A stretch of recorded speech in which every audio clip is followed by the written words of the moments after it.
Hello everyone, today we'll be talking about our game that we created called Snowfall. This is Team 9 and my team is composed of Luca, myself, Bryan, and Nicole. The goal and motivation of our game is to create one that builds on our previous experience with the FPGA. We wanted to mash together ideas from games that we like, both of them being Brick Breaker and this Webkins game called Lunch Letters, where there are letters falling to the ground and the person has to type them before they fall. So we wanted to incorporate the idea of things falling from the sky and implement the paddle idea from the Brick Breaker game. So these ideas birthed Snowfall. So the way our game works is that the player controls a paddle and they catch random blocks that are generated that are falling from the sky. And for real life application, our design could be fully implemented as a game with more levels, more complicated graphics and designs. And some components of our game that are applicable to other games are collision detection and randomization of numbers. And on the screen, you can see a picture of the Webkins game that inspired part of our game. For the functionality of our game, we have as user input the keyboard with the right and left arrow keys to control the paddle to move back and forth. We have the spacebar to stop the paddle, and we have a backspace to restart the game after it ends. To initially start the game, you press the enter key. Our game is displayed on VGA, and we have a start screen, the actual game with 2 levels, and an end screen.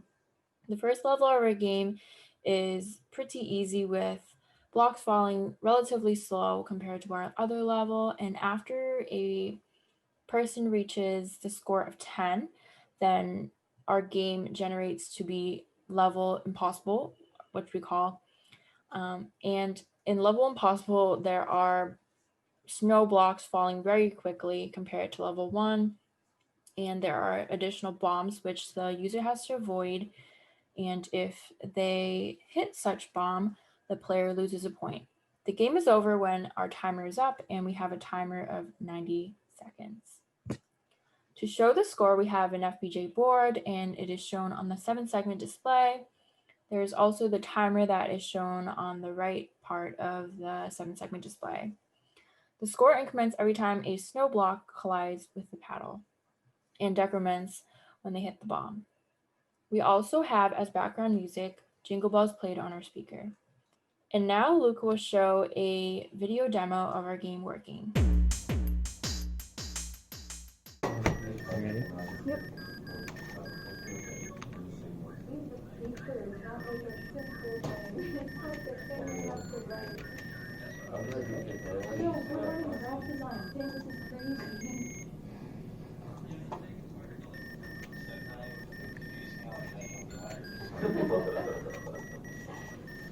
I'm very scared.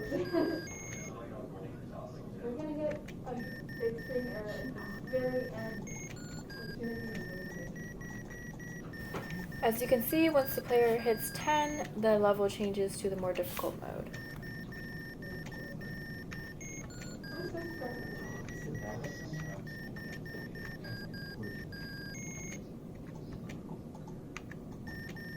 I guess it's a real Oh.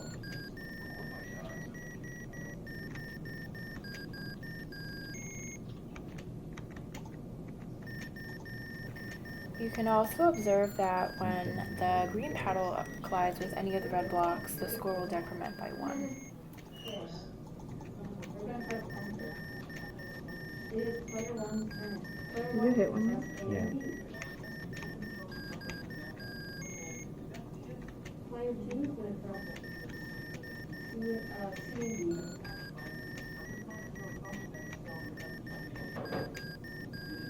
Once the game ends, there is an end screen that is displayed, and if the player wants to play again, they would press the backspace and then the enter key.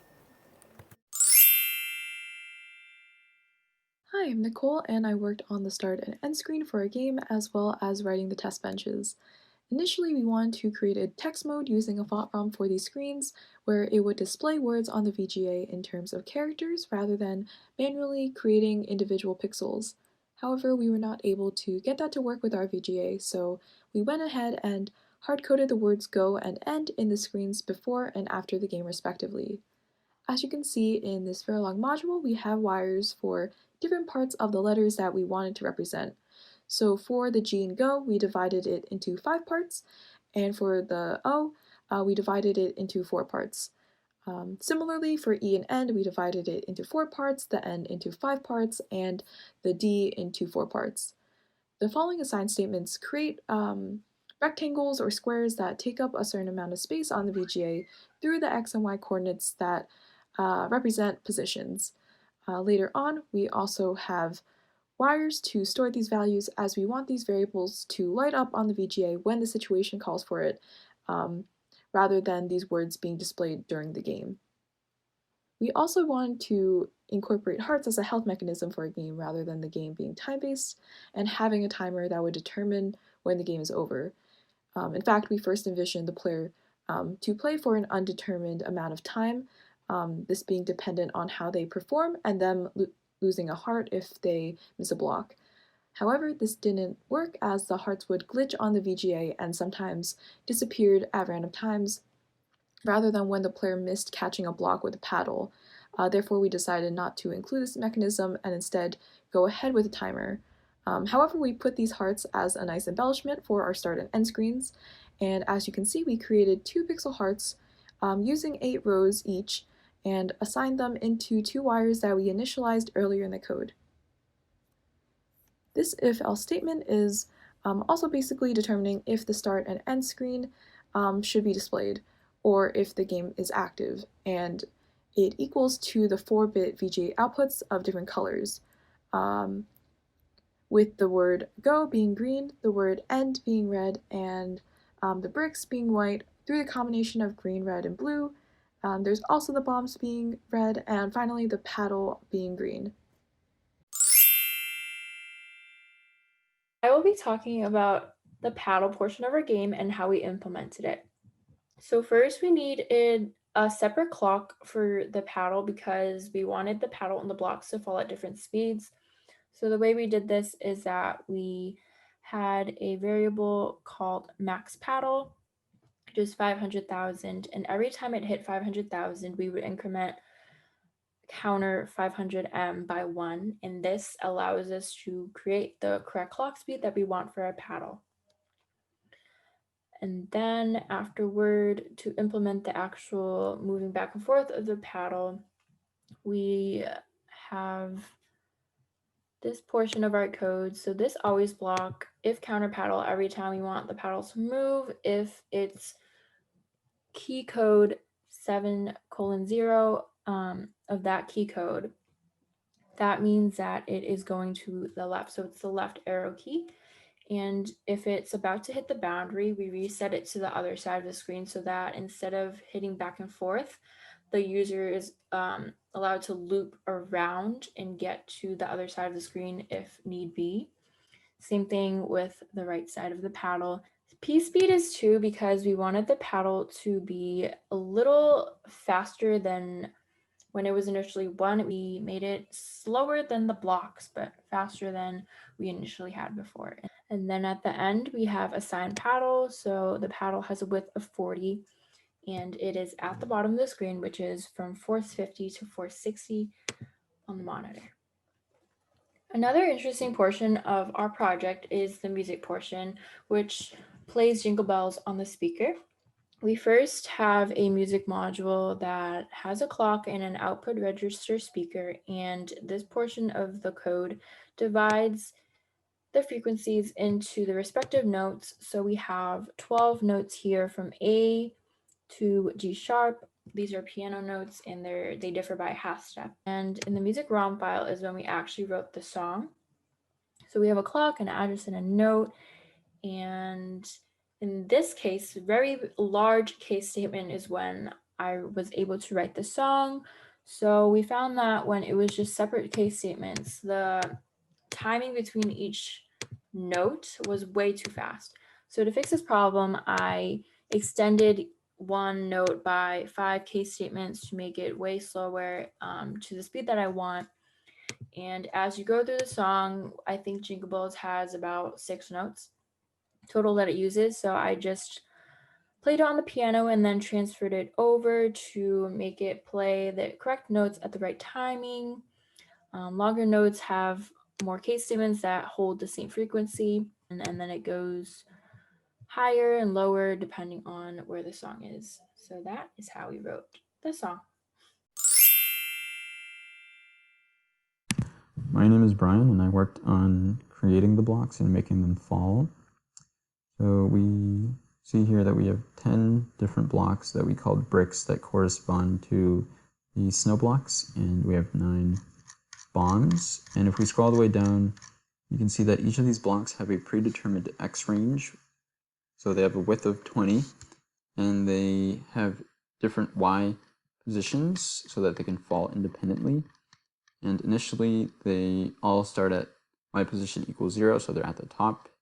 And we have 2 linear feedback shift registers that take in different clocks so that they generate different random numbers.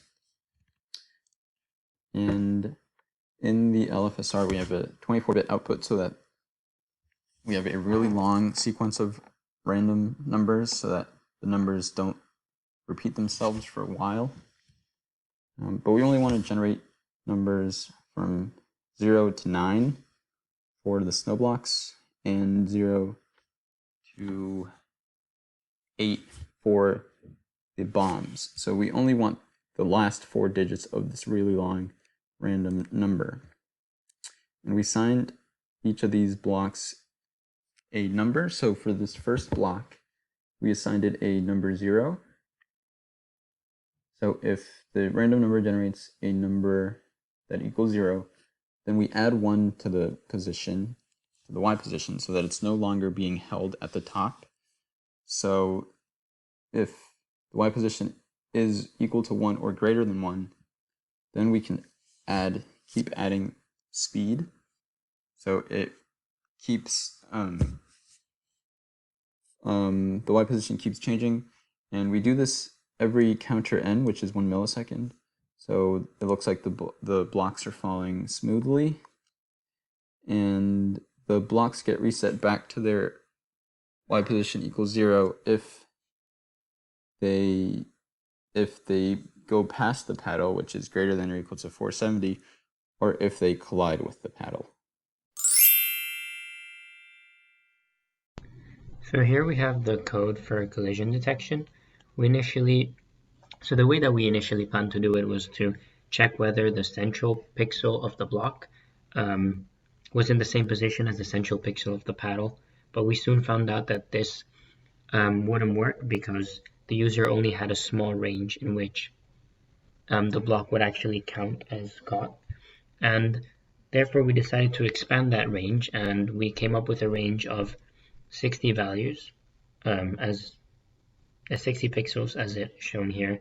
And we chose 60 because the block is 20 blocks wide and the paddle is 40 blocks wide, which means that even if the last pixel of the paddle hits the first pixel of the block, then the collision is still counted. And so we just wanted to do that to ensure that the user was always able to catch the blocks whenever they thought the paddle collided with the block. And then in the if statement, you can see that if the paddle X pos is the paddle central coordinate of the paddle, and then Y position 2 is the Y position for the block number 2 that is falling. We have 1 for each block that falls, and so if the paddle is in those X positions and the Y position of the block is between these values, so the value at which the paddle starts is 440. We gave it a range because when the pixels increase by 2 or by 3 depending on the speed, and therefore this would give us a range that would ensure that the collision is recorded, and so when that happens the score is incremented by 1. On the other hand, it works in the same way with the bombs, but when that happens the score is decreased by 1. So we can go into this file to see how we display the score on this 7-segment display. We just convert the number from binary to BCD and then use a case statement to turn on the anode that we want to display the score.